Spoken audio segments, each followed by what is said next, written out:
Good morning, everybody. Happy Tuesday. Welcome into 104.3 The Fans Coffee Break. D-Mac, Jake Shapiro, Rachel V. Hill hanging out with you as we get ready to talk a little bling bling as we talk about the Avs championship ring. The fact that you both did that at the exact same time was incredible, just to say. And then we're also talking about potential trade rumors involving Kristen McCaffery. Obviously, we know about Ed McCaffery. And then it's also Tuesday, which means we have trivia. Everybody, welcome in. Excited to have you all. D-Mac, you're outside of the Broncos facility. Why? I am. They get going just after 11 o'clock. So right around the time that I get ready to lose a trivia, I'll have to leave. But different week this week. Usually they're off on Tuesdays, but with a Monday night game, they're back at work today, off tomorrow, and then Thursday, Friday, Saturday, Sunday, Monday. So it's just a different kind of week. So we'll hear what great news Nathaniel Hackett has to say. According to Mike Kliss, there were 5,000 auditions for a long snapper on top of everything else.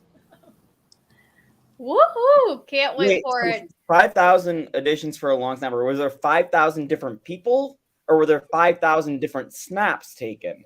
There were actually 5,000 different people. That's a solid question.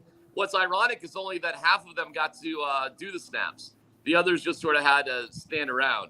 It was a little random, and I heard they actually out here at the soccer fields played a version of the Squid Games to figure out which of the 5,000 would actually get to actually snap.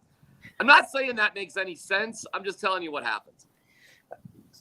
Fair enough. We have somebody from Italy joining us, you guys. So that's pretty cool. Good morning. Hi. Excited to have you with us. Ciao, Bella. I know. Seriously, I want to go to Italy so bad. So maybe one day we can all meet up in Italy. But let's talk about the Avs championship rings because they are beautiful. They are stunning. They are everything that you want them to be, you guys. Okay, so the A in Colorado's logo is made with 6 rubies, which is the number of games it took the Avalanche to beat the Lightning. And there are 19 diamonds in the snow of it. And that's a total of 22 carats because the Kroenke family has owned the Avalanche for 22 years. And it's also 19 because of a Joe Sakic's number. Then we've got 2 sapphires on the left side of every ring that represent the Avalanche's previous 2 Stanley Cup wins. And then there are 72 diamonds on the right side of the ring, one for every combined win in the regular season and the playoffs. So there's 18.50 carat ring with 669 diamonds. Remember those things, everybody. 42 rubies and 20 sapphires. There's the outline of the Denver skyline down at the bottom. There's Find a Way, which was the mantra this year. And then there's Colorado series results inside. And then 6/26/22, the date of Game 6 against Tampa Bay, the day that the Avs won the Stanley Cup. You guys, there's so much detail that went into it. It's so cool to see. What's your favorite part, Jake? To me, it's the Denver skyline because that's a really nice touch. It's really, really well done just on the inside of the ring where it's going to sit right there. Not that anyone's going to ever wear these. I guess you wear them maybe like once in a lifetime at special occasions. I like the colors, the burgundy and blue, really subtle. But ultimately, I find it hilarious that there's a 22 representation just for the Kroenkes to say, hey, we are the best owners in sports because they've always got to remind you. I love the tip of the cap to Joe Sakic. And, the case that they were given in when they opened the case, there was a video highlight inside of the case about them winning. And I thought it was so sweet that the Avs actually gave me a ring as well. And I thought it was unnecessary, but here you go. Oh, shucks. Those are my earbuds.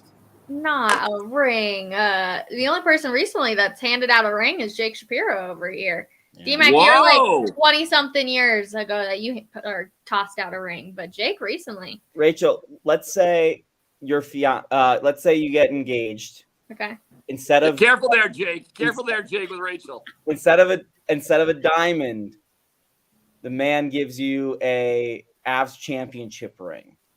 I think I'll take it. They're worth between like $40,000 and $55,000, I think I said. So I'll take that one for sure. It might look a little funky on my fingers, though. It might just be like slightly too big. But from what I remember at the parade, Rachel had a couple of options leading down that path. So Oh gosh, you guys, the parade was a day. We do have a behind the scenes video that you can check out though. Check it out, denverfan.com. Yeah, I follow around pretty much all the players for the entire day of the parade. It was so cool to watch. Yeah, we had a lot of fun conversations for sure out there. So, Clint said the ring should be covered in some plastic wrap, making them hard to see, just like the Avs. Oh, I thought that this was going a different way. Never mind on that comment, Clint. With the altitude slander there. So we're going to just stay away from that one.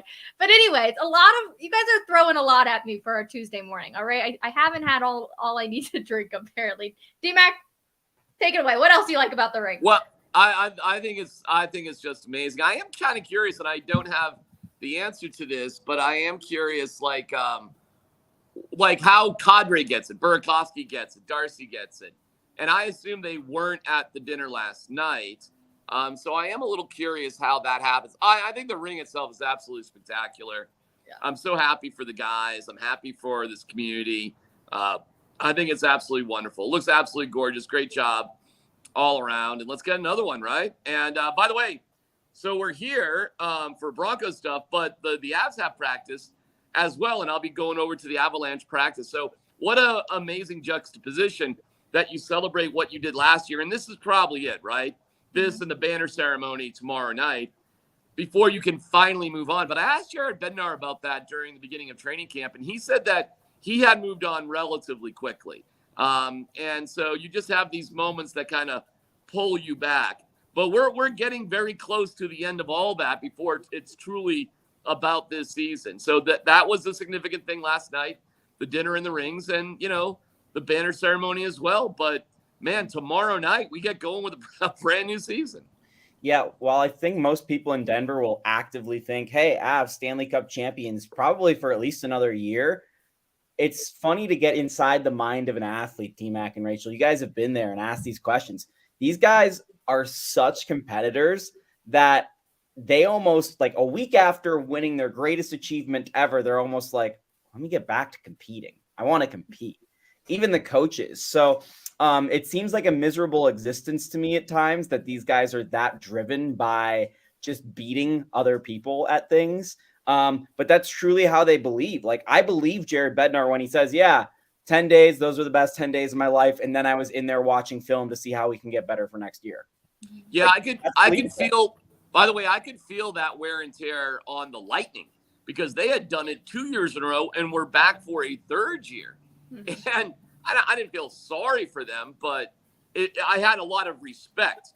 And it really felt like it takes its toll. It does. So I don't think the Avs are burned out, anything like that. But it's the relentless cycle of sports, period.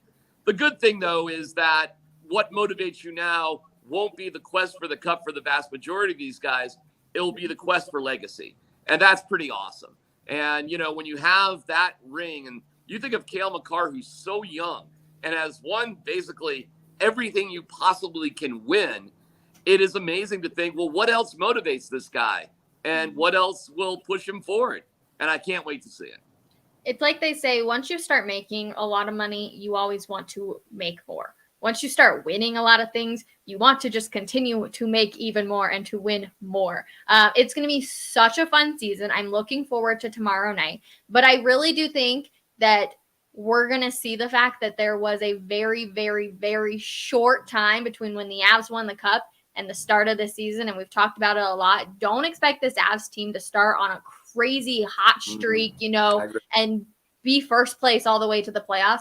I think it's going to be a slow nudge as we are going to look at the regular season as one season and the postseason next season as one season, D-Mac. Yeah, I agree with you, Rachel. And don't forget they started out kind of slow last year. Mm-hmm. And Cale Makar kind of famously said, well, we could just win 74 in a row. And it was pretty funny because they came darn close to that. At times it felt like they were completely unbeatable. So I'll give them a little grace, especially in the first 10 games or so. Mm-hmm. Let's wait for them to gel. Let's see how Georgie, the new goalie, is going to do. They've got kind of a curious-looking second-line power play with 3 defensemen on it, which is highly unusual. And I'll give it some grace, time for it to gel. So I'm not expecting a ton, but I do expect it to click in And when it does click in, it probably won't click all the way until Gabriel Landeskog comes back, by the way, which actually could still be a pretty good chunk of time. Which is sad. It's going to be show and tell now for Jake. Jake, what do you got? Why? So, what do you got, Jake? It might be a rough start to the season. I think we all agree. They're still recovering.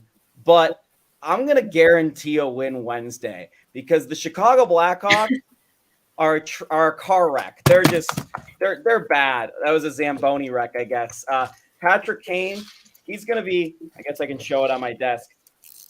He's going to be marching out of Chicago by the end of the year. So it's going to be rough out there in Chicago. A lot of hype for that game. And I think the Avs are going to smoke the Blackhawks. Jake, how old are you?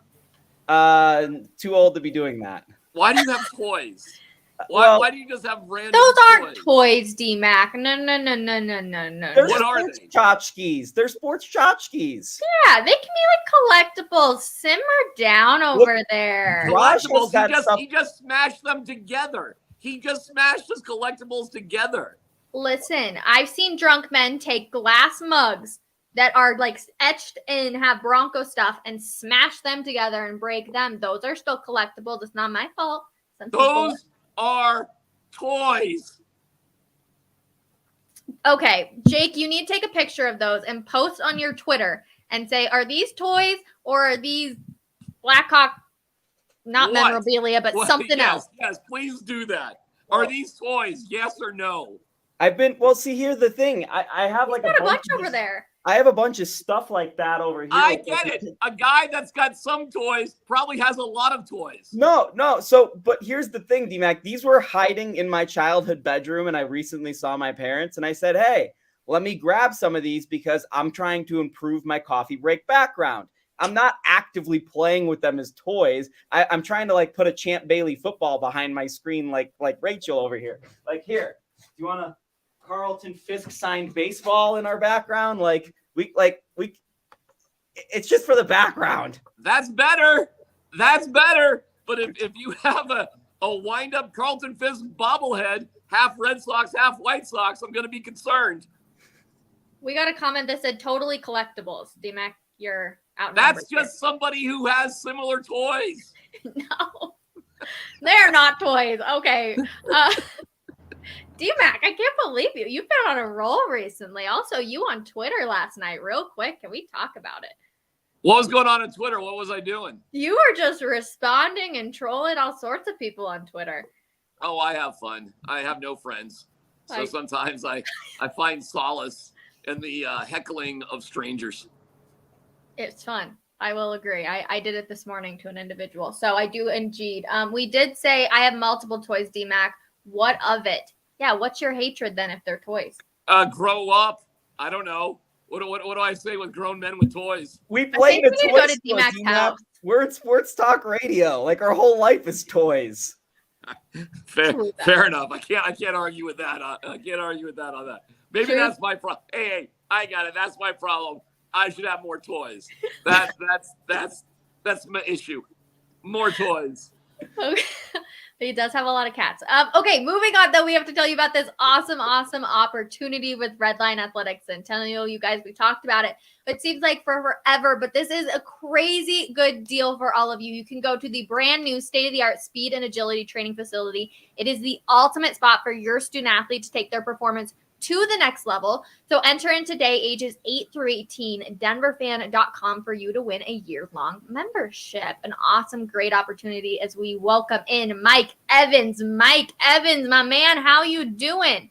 I am great. Hello, guys. I'm here with D-Mac. This is so cool. He's on, okay, real quick, actually, Jake's going to hate me for this, but I need your opinion on this. Jake, hop back in and show us what D-Mac is considering toys, and I need your opinion, Mike.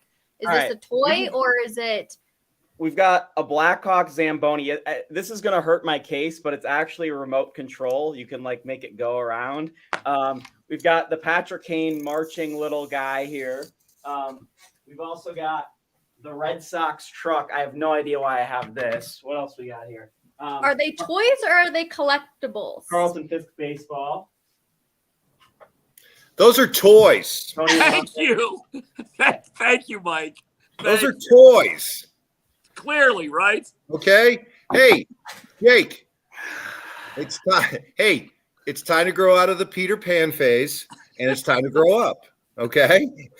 Jake, apparently we're just young. I said they were like collectibles. Like, I just love little sports tchotchkes. Our boss Raj loves sports tchotchkes. Yeah, he's got toys. Our boss has a lot of toys. They're all over his office. It's ridiculous with the toys. I think that we're in a young man's game, Mike and D-Mac. We're covering sports. We never really grew up. What's the Jake, point of actually pretending like we grew up? A woman is about to betroth you and commit to you for the rest of her life.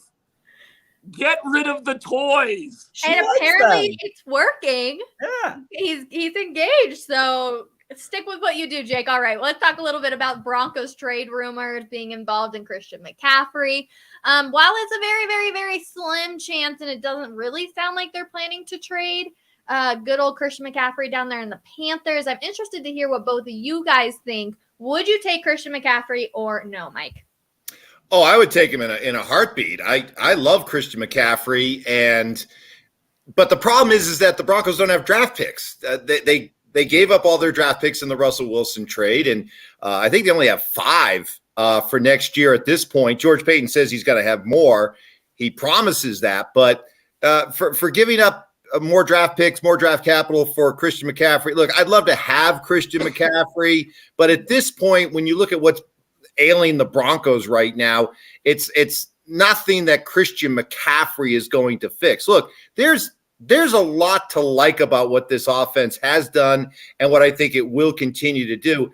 Folks, it comes down to Russell Wilson, and Russell Wilson's just playing badly right now, and it has nothing to do with Nathaniel Hackett. It has nothing to do with us overrating this roster. It has everything to do with Russell Wilson. Until he picks up his game, it won't matter who you bring in. Mike, you said it earlier.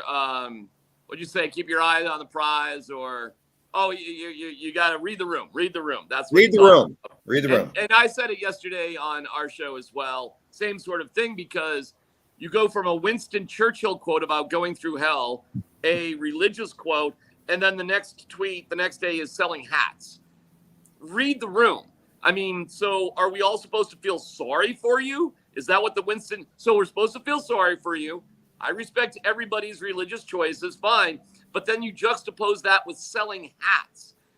Who are you, dude? And the room right now is icy cold. So you need to make some choices if you're Russell Wilson and Russell Wilson's team, because what appears to have happened is a bizarre lack of focus about somebody who never goes to bed. And the person that put that on blast was actually Kurt Warner, not me. Not Rachel, not you. Kurt Warner put it on blast. Hey, look, we all need somebody in our life who is going to tell us that we're full of ourselves, that we're full of crap, that we're going down the wrong path. Somebody has got to be able to be in our lives to just let us know what's real. And it's pretty obvious that whether it goes back to the last few years he was in Seattle or certainly his time here, there's nobody in his life to just pull him aside and go, Russ, you look like a dope right now. And that's what he looks like. Look, I love Russell Wilson. I know he does a lot of terrific things, but at times it is just, it's mind-bending that you don't have the ability to look around and realize you got the crowd is booing you. The crowd is derisively counting down the play clock. Droves of fans are leaving before an overtime, and you come out 2 days later and are selling hats and look all happy as you build your brand. Come on, man, read the room. Yeah, and by the way, we talked to some people, Mike, fans, who left the game when it was tied going in overtime. And here was the response we got that shocked me. I left because I couldn't take it anymore, and I didn't care if we won. Meaning one of the reasons they left was it didn't matter to them at that point if the Broncos actually won the game based on everything they had been going through. And I talked to some other friends, and they were like, hey, it was a school night, a work night, and I had just seen enough. That blows me away, that you would actually go to the game, stay there for the entire game, and at that point just be sick of it. And then 2 days later, I got to hear about how you're going through hell and then buy my hat. I mean, it really makes you wonder for all the all the talk about how dedicated he is. Is that just obfuscation? Is that just cloaking? I tried real hard. You tried. I thought you had it there. Is that just cloaking your actual lack of focus? I have a question though. If you're worth, we'll just go with this contract, his new one, $245 million. He's obviously worth a lot more. He's got a lot of companies. He's dating or married to a superstar who has a lot of money too. Do you really care? Do you care? Oh, if I post this hat thing, somebody's going to buy this hat regardless. Do you care? Rachel, why would he post the Winston Churchill quote? Maybe. Well, okay, you think he came up with that quote on his own? No. Somebody in his team said, "Hey, here's a great quote. It totally covers what we're going through right now, and it's Winston freaking Churchill. It looks awesome." Who's going through, the team or him? I think, like I said yesterday, I think two things can be true at the same time. I think they're both going through hell. I think Russell Wilson is getting majority of the hatred, but the team is also going through it too because they're not playing well. How many dropped balls have we seen? Like, how bad has the offensive line been? The offense in general. So I think two things can be true at the same time, that the team is going through hell and Russell Wilson is also going through hell. Look, I don't want to come out here and just trash Russell Wilson. Okay. I think in his heart of hearts, he's a good person who wants to do good things. And I think he's amazing. I'm in awe of how he can compartmentalize. There's a big word for you. D-Mac, try that one. That second guy is always good. But he's so good at being able to take everything going on in his life, put some here, put some here, put some here. So I think in that regard, I'm not questioning how much he cares about football, how much work he's putting in. And I think that part of his life he really is bothered by. But man, this guy's got an amazing ability, but yet it's also, I think, a curse or a weakness to not recognize, hey, listen, while you're showing off this other part of your life, you're showing it off to a fan base that is fed up right now and is beyond frustrated. And you got to recognize that. And you got to tone back some of that other stuff you got going on. Yeah. And by the way, he's injured, and I believe he is legitimately injured. I don't think that's made up. Now I hear today that he was planning on going to Los Angeles after the Raiders game. That it wasn't just like a impromptu thing after the Colts game. And now I got to wonder, well, why the hell did he play in the first place if he was, in that bad shape right there? So I'm bothered by the whole thing. Yeah, but quarterbacks, guys play hurt. And one thing about these quarterbacks, for a lot of them, it is a badge of honor to go out to the post every single week. So the fact that he's banged up, a lot of quarterbacks play banged up and still play at a high level. What you're seeing from Russell Wilson has very little to do with an owie in his shoulder. This is all up here. It's all up here. All up here. All right, Mike. So you're comfortable with him playing on Monday night?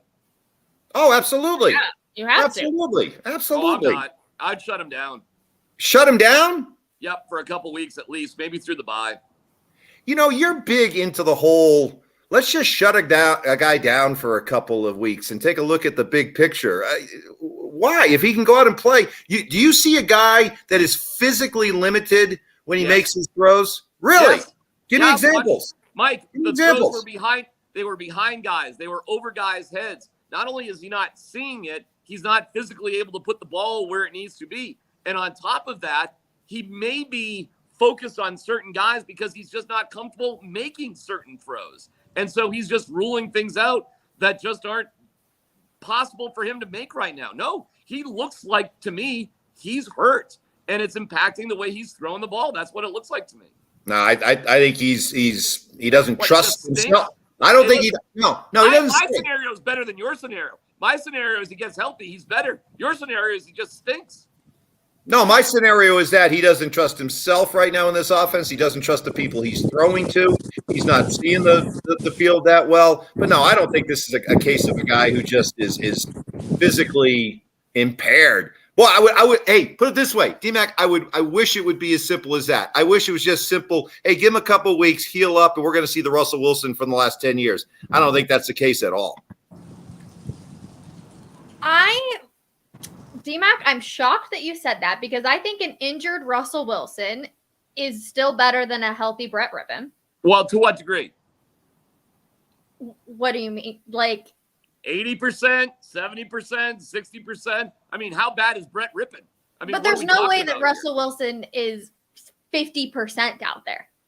This is what he's looked like all season. So are you telling me that this entire season that he's had this? I have no idea how long. I think he probably heard it during the Raiders game. That seems reasonable to me. What was going on during the Houston game?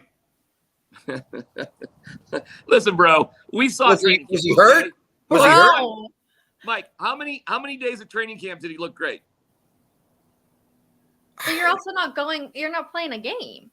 How many times were we watching real football in training camp? And we complained that it was not tough football that we were watching. Guys, have fun because it's going to go your way, not my way on this, no matter what. He's definitely going to play on Monday night, and I guess the proof will be in the pudding. It's not what I would do. I guess maybe I am more of a long haul sort of guy. I mean, look what's happening in Dallas right now without Dak Prescott. I mean, they seem to be doing just fine. We do have a world-class defense. I actually believe in that. I believe they win that game if Brett Rippon played the rest of it after Russell Wilson went into the 10, which, by the way, I firmly believe he put himself back in the game, which, I don't know, maybe a conversation with the coach. He played terribly, as you've outlined, Mike, so skillfully. The guy is not playing very well. So now he's hurt, and he's just magically going to be what? Okay? I mean, I doubt it. Again, in my scenario, he rests for a little bit. He lays off the social media completely, and we try to do this thing. Or guess what's going to happen? You're going to lose 3 games in a row going on a bye week, and your coach is going to be fired. So, okay, that can happen too. The last thing Russell Wilson needs is to not play. He didn't play at all during preseason. This guy needs to get out and play. He needs to play with the other guys. The other guys need to play with him.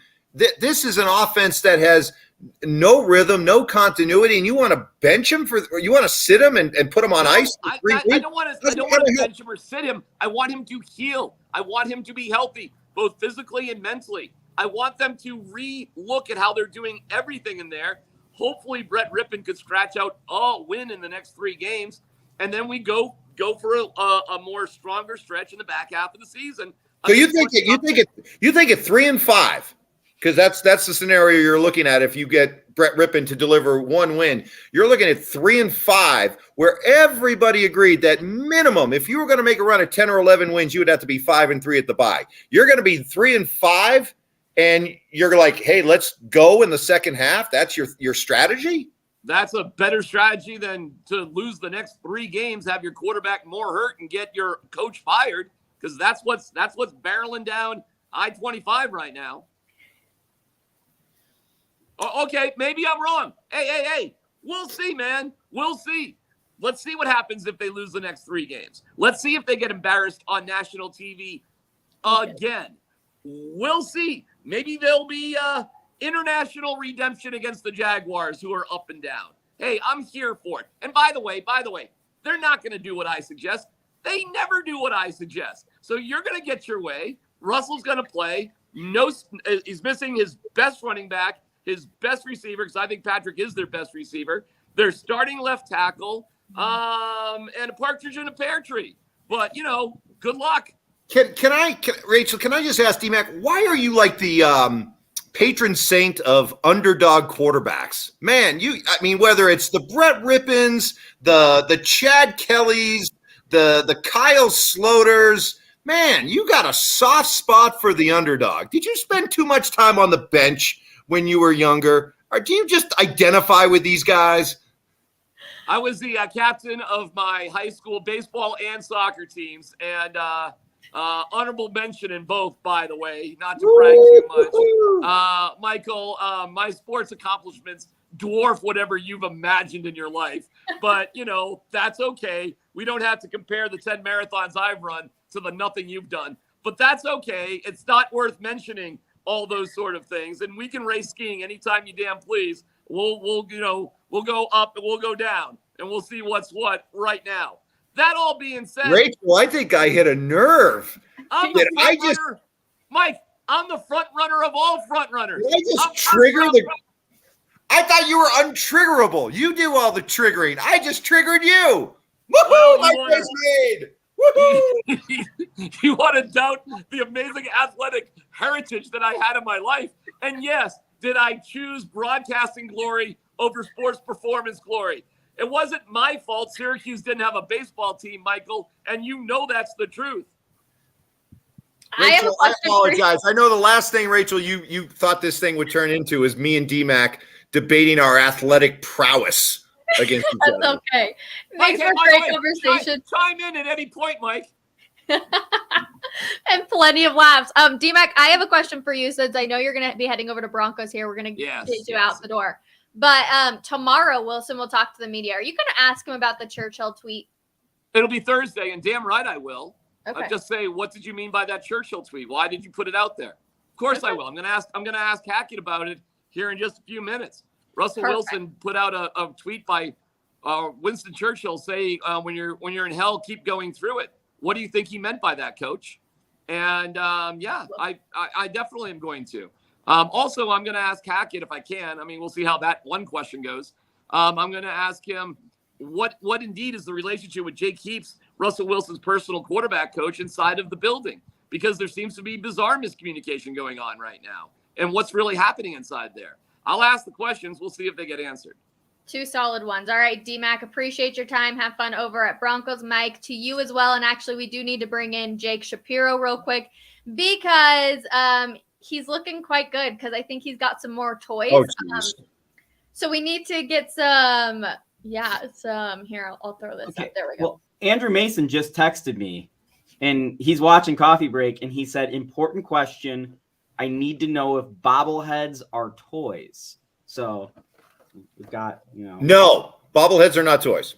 Okay. But what's the difference then? Because do you really play with a bobblehead? Like your little choo-choo Blackhawk Zamboni there. Yeah. Okay. Yeah. Honestly, at another time in my life, that could have provided hours of entertainment. So I have a short one. We could go racing, Mike. Yeah, we could. Okay, but real quick, they give little bobbleheads, or at least they used to, in McDonald's Happy Meals.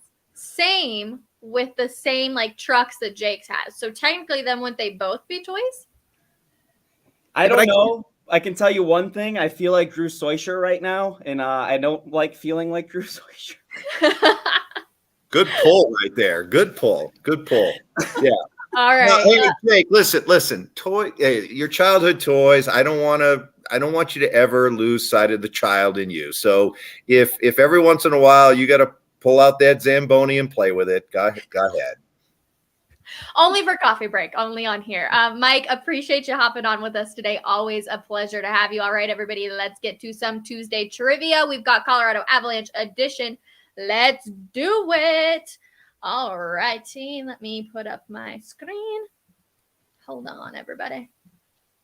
All right. Oh, it's Halloween themed apparently over here. All right, game pin. Go to kahoot.it. Our game pin is 5425756. Enter that in. You already entered yours in, Jake?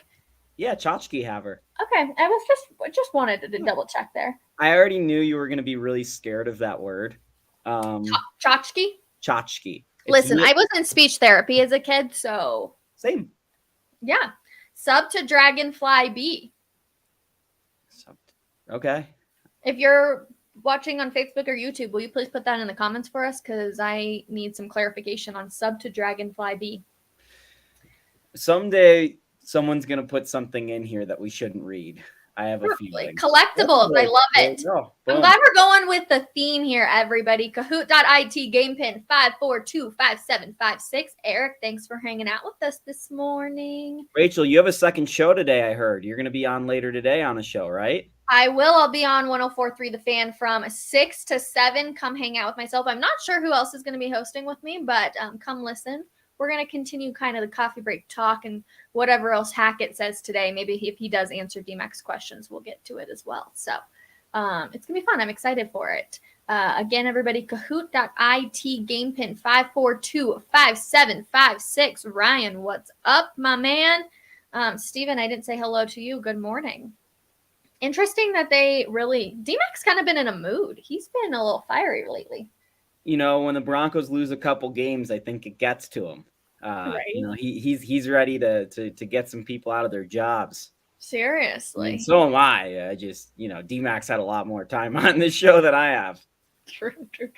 Okay, we're going to go ahead and start because, Carlos, thanks for hanging out. Okay, just kidding. We're going to give it another second just in case anybody else is joining. Kahoot.it 5425756. Then we're going to go because Broncos do have media in case anyone wants to listen. I guarantee they're going to be late, though, so don't worry. You can still do trivia and then hang out with us.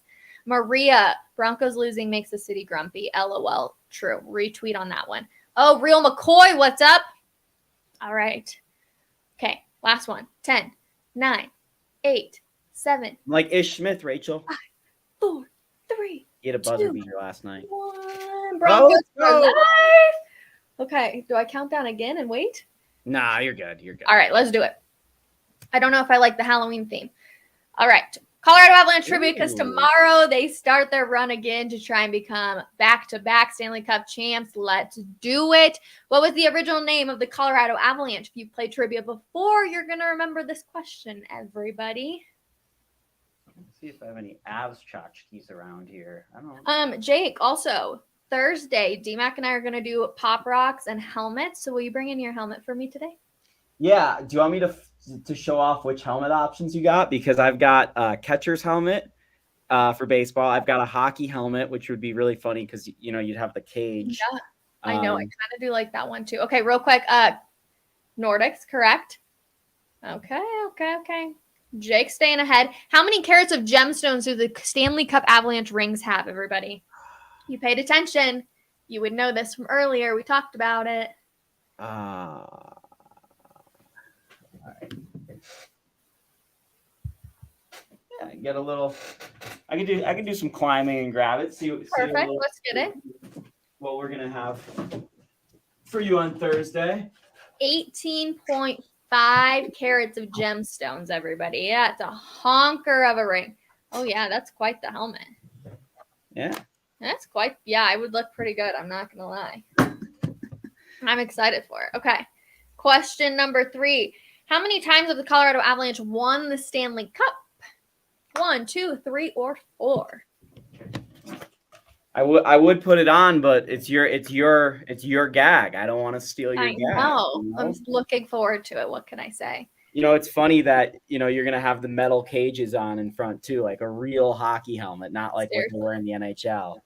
Seriously. 3. Okay, nice, everybody. Great job. Nice job, Eric.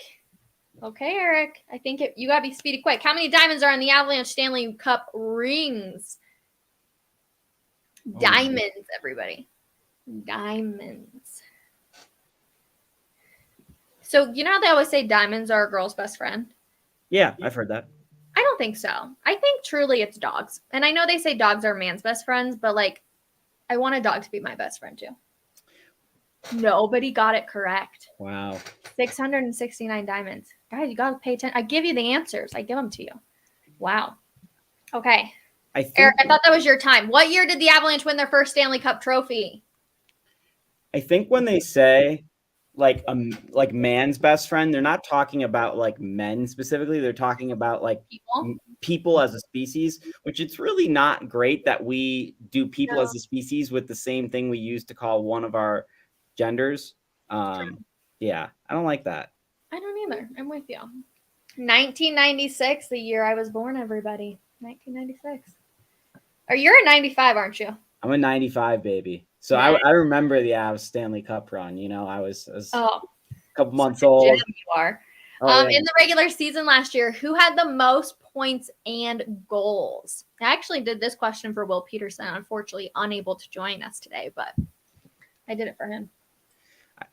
I'm pretty confident in this answer. And I was talking about him the other day with somebody, so I feel like I know. I like it. Yeah, I feel like I know this one. The Moose. Mikko Rantanen. You and Eric. You and Eric. They got it right. Maybe the Avs top scorer, but I know him as Lekkonen's best friend. In the postseason, who led the team in points? Nazem Kadri, Nathan McKinnon, Cale Makar, Valerie Nichushkin. Choo-choo. Choo-choo. Do I have a train around here somewhere? I don't have a train. We should get DMAC a toy. Oh, yeah, we should. That should be on our list of things to do today. Right. Cale Makar. Did you miss it? Yeah, I went for McKinnon just because he was a forward, even though I knew Makar won the trophy. This might be the first time I moved to a listener. Eric, my friend, you got one more question, I'm pretty sure. Yep, one more. Can you knock Jake off the top? Who did the Avalanche open the season against? Eric. Easy. I'm sorry, this question. This is also the same team they opened up against last year, everybody. Right. So it could be past tense or future tense. It doesn't matter. Yeah. True. Oh. Was he wanted to score? Are you nervous, Jake? Yeah, I want to see. Let's see how it comes down. Come on.